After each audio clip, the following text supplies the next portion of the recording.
ప్రకారం ఒక అరుదైన సంఘటన, వారి తండ్రికి వారే బాప్తిసం ఇచ్చారట. కొద్ది మంది సేవకులకు మాత్రమే దొరికే అరుదైన భాగ్యం అది. నిజంగా గొప్ప ఆధిక్యతని చెప్పాలి.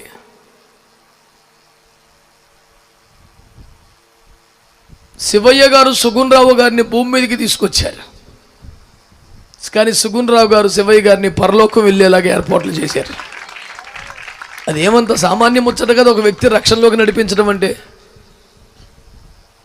అతి భయంకరమైన ఘోర నరకము నుండి ఒక్క అంగలో రెప్పపోటున మహిమ ప్రవేశం చేయటం ఎవరికైనా సామాన్యమా, సాధ్యమా?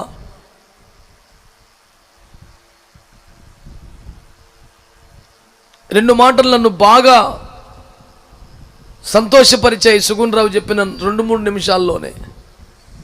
ఒకటి, నాన్నకు బాప్తిసం ఇవ్వడం అయితే, నాన్న మాకు